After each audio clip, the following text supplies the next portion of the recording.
محمد بن عبد الله وعلى آله وأصحابه أجمعين. فقد قال النبي صلى الله عليه وسلم: موتوا قبل أن تموتوا وحاسبوا أنفسكم قبل أن تحاسبوا. سبحان ربك رب العزة عما يصفون وسلام على المرسلين والحمد لله رب العالمين. یہ ایک حدیث کا ٹکڑا ہے جس میں جناب نبی کریم صلی اللہ علیہ وسلم فرما رہے ہیں کہ موتو قبل ان تموتو. اس کے لفظی معنی یہ ہے کہ تم یہ نہ مرنے سے پہلے مرو.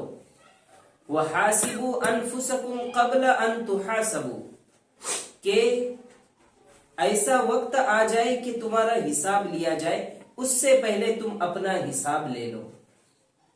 موت آنا یقینی ہے، وہ آ کر ہی رہیں گی، چاہے انسان ایسا مضبوط ہو جائے اور ایسی سیٹنگ لگا لے کہ وہاں پر ہوا بھی نہ پہنچ سکے، اور اپنے آپ کو ایسے بند کمرے میں بند کر دے کہ وہاں تک کسی کی رسائی نہ ہو.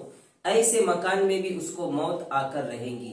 آج تک دنیا والوں نے کئی چیزوں کا انکار کر دیا، یہاں تک کہ نعوذ باللہ لوگوں نے خدا کا انکار کر دیا، رسولوں کا انکار کر دیا، لیکن ایسا کوئی نہیں ہے کہ جس نے موت کا بھی انکار کیا ہو. موت برحق آنے والی ہے، اور یہ بات بھی معلوم ہے ہم کو کہ موت کا وقت مقرر ہے، لیکن ہم یہ نہیں بتا سکتے کہ موت کس کو یہ نہ کب اور کہاں آئیں گی. تو اس لیے ضروری ہے کہ ہم اس کی تیاری کی فکر کریں. تو رسول اللہ صلی اللہ علیہ وسلم فرما رہے ہیں کہ تم جو ہے مرنے سے پہلے مرو. تو اس کے علماء کرام نے دو مطلب بیان کیے. ایک مطلب یہ ہے کہ تم اپنے نفسانی خواہشات کو چھوڑ دو، ایسی چیزوں کو چھوڑ دو جن سے اللہ تعالیٰ ناراض ہوتے ہیں، اور وہ چیزیں کرنے کی کوشش کرو جس سے اللہ تبارک و تعالیٰ خوش ہوتے ہیں. یعنی اپنے مرضی کو اللہ کی مرضی کے تابع کرنا، اپنی مرضی کو سنت رسول اللہ کے تابع کرنا. تو یہ ہے موت سے پہلے جو ہے یہ نہ مرنا، اس کو کہتے ہیں. یعنی ہم اپنے خواہشات کو مار دے. ہمارا جی چاہ رہا ہے گناہ کرنے کا، لیکن ہم اس ڈر سے گناہ نہیں کر رہے کہ ایک وقت ایسا بھی آئے گا کہ ہم اس دنیا سے چلے جائیں گے اور ہم کو رب العالمین کے سامنے کھڑا ہونا پڑے گا. اور جب ہم رب العالمین کے سامنے کھڑے ہوں گے تو اب ہم ان کو جواب دینے کے قابل ہے یا نہیں ہے؟ کیا ہمارے اعمال ایسے ہیں کہ ہم اللہ تبارک و تعالیٰ کے سامنے کھڑے ہو کر جواب دے سکیں؟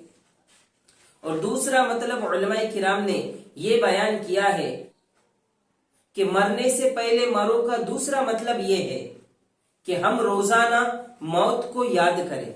مولانا اشرف علی تھانوی رحمۃ اللہ علیہ ایک عجیب نسخہ بتاتے ہیں کہ انسان جو ہے یہ نہ موت کو کیسے یاد کرے.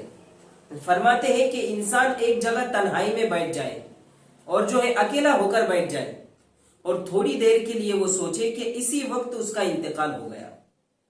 اب لوگ سارے کے سارے جو ہے ان کے گھر پر جمع ہو رہے ہیں، اور جو ہے ایک طرف یہ نہ پانی رکھا ہوا ہے جو یہ نہ گرم ہو چکا، اور اب تھوڑی ہی دیر میں ان کو غسل دیا جائے گا، اور تھوڑی ہی دیر کے اندر پھر کفن پہنایا جائے گا، اور پھر جو یہ ہے سارا کفن وغیرہ پہنا کر اب ان کو قبرستان کی طرف لے جایا جا رہا ہے.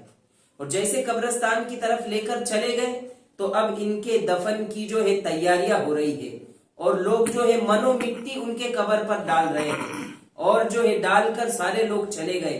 فرشتے آ گئے اور فرشتے جو ہے حساب کتاب لینا شروع کر رہے ہیں. اب یہ بندہ فرشتوں کے سوالوں کا جواب دے رہا ہے، اور پھر اچانک جو ہے قیامت قائم ہو گئی، اور لوگ جو ہے یہ نہ محشر کی طرف دوڑ رہے ہیں، حساب کتاب دینے کی طرف دوڑ رہے ہیں، اور پھر پلسرات کا مسئلہ ہے، اور پھر اس کے بعد فیصلہ ہونا ہے کہ یہ بندہ جنت میں جائے گا یا جہنم کے اندر جائے گا. مولانا اشرف علی تھانوی رحمۃ اللہ علیہ فرماتے ہیں کہ اگر کوئی بندہ روزانہ اپنا معمول بنا لے کہ وہ اس طرح سوچتے بیٹھے تھوڑے دیر کے لیے، تو انشاءاللہ ایک وقت ایسا آ جائے گا کہ اس بندے کو موت کی تیاری کرنے کی فکر ضرور پیدا ہو جائے گی. آج جو ہے ہم ساری چیزوں سے غافل ہو چکے ہیں، موت کا دھیان نہیں رہ رہا ہے. اس کی سب سے بڑی وجہ یہ ہے کہ رسول اللہ صلی اللہ علیہ وسلم نے فرمایا دو چیزیں ایسی ہے یعنی جس کے بارے میں یہ جو ہے لوگوں کی اکثریت غافل ہے، یعنی اکثر لوگ اس سے جو ہے دور ہے۔ ایک تو یہ ہے صحت اور یہ دوسری نعمت ہے فراغت، فری ٹائم۔ ایک تو یہ ہوتا ہے کہ انسان صحت مند ہو، جب انسان صحت مند ہوگا تو پھر ذکر اذکار بھی کرے گا، عبادت بھی کرے گا اور جو ہے نماز بھی پڑھے گا، لیکن اس کو صحت کی نعمت حاصل نہیں ہے تو اب وہ چاہ کر بھی کچھ نہیں کر سکتا۔ تو جب جوانی ہوتی ہے تو شیطان جو ہے دلوں میں یہ بات ڈالتا ہے کہ اب تو جوان ہے، تھوڑا سا انجوائے کر لے، اور پھر بعد میں تو یہ ساری زندگی پڑی ہے نماز پڑھنے کے لیے، ساری زندگی پڑی ہے تلاوت کرنے کے لیے، اب تو جوانی ہے، فل جو ہے انجوائے کر لو۔ اور پھر بعد میں ایک وقت ایسا آ جاتا ہے کہ اس کے ہاتھ پیر جو ہے کام کرنا بند ہو جاتے ہیں، اس کی زبان جو ہے کام کرنا بند ہو جاتی ہے، اس کے سارے بدن میں کمزوری آ جاتی ہے۔ اب وہ بندہ یہ سوچتا ہے کہ میں کچھ تلاوت کروں تو اب ہاتھ کام نہیں کرتے، اب وہ بندہ یہ سوچتا ہے کہ میں اللہ تعالیٰ کے سامنے سجدہ کروں، لیکن اس کا بدن اس کا ساتھ نہیں دیتا ہے۔ اور جب نعمت اللہ تبارک و تعالیٰ دیتے ہیں اور جب نعمت کی ناقدری ہوتی ہے تو اللہ تعالیٰ دی ہوئی نعمت کو بھی چھین کر لیتے ہیں، اور جب نعمت پر شکریہ ادا کیا جاتا تو اللہ تعالیٰ دی ہوئی نعمت کے اندر اضافہ بھی کرتے ہیں۔ لَإِن شَكَرْتُمْ لَأَزِيدَنَّكُمْ وَلَإِن كَفَرْتُمْ إِنَّ عَذَابِي لَشَدِيدٌ۔ اور پھر یہ رسول اللہ صلی اللہ علیہ وسلم نے دوسری بات بتائی کہ جس کے بارے میں اکثر لوگ جو ہے وہ غافل ہے، وہ یہ ہے کہ اللہ تبارک و تعالیٰ کسی کو فراغت عطا کرے، فری ٹائم اس کو دے دے، اور وہ فارغ ہے، مشغول نہیں ہے۔